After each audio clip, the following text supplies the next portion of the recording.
रवि और उसके दोस्त छुट्टियों में एक एडवेंचर ट्रिप पर जाने का प्लान बना रहे थे। काफी सोच विचार के बाद उन्होंने एक दूरदराज के जंगल में कैंपिंग करने का फैसला किया। गांव के बुजुर्गों ने उन्हें कई बार चेताया था कि उस जंगल में जाना खतरनाक हो सकता है, लेकिन दोस्तों ने इसे महज एक पुरानी कहानी समझकर नजरअंदाज कर दिया। रवि और उसके 3 दोस्त जंगल के अंदर गहराई तक चले गए।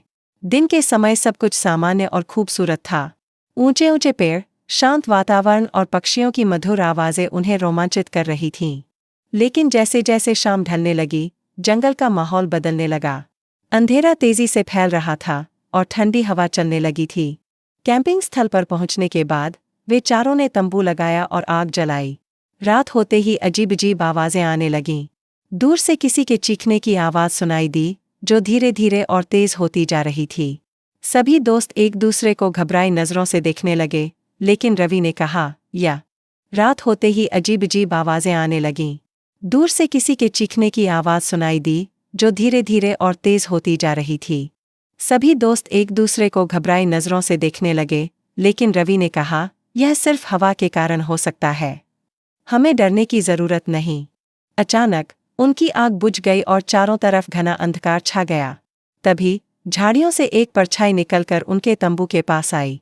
सभी दोस्त डर से कांपने लगे। वह परछाई धीरे धीरे उनके करीब आ रही थी। तभी रवि को याद आया कि गांव के बुजुर्गों ने उन्हें चेताया था कि यह जंगल श्रापित है और रात को यहाँ रुकना खतरनाक हो सकता है। रवि ने तुरंत अपने दोस्तों को साथ लेकर वहां से भागने का फैसला किया। वे चारों तेजी से जंगल से बाहर की ओर दौड़ने लगे। लेकिन ऐसा लग रहा था कि जंगल का कोई अंत ही नहीं है।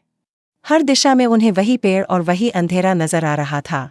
आखिरकार सुबह की पहली किरण के साथ वे जंगल के बाहर पहुंचे।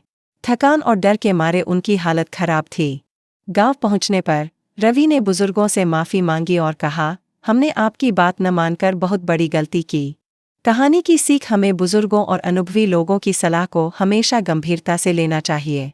उनकी बातें हमारे जीवन के लिए महत्वपूर्ण होती हैं और उन्हें नजरअंदाज करना कभी-कभी खतरनाक हो सकता है।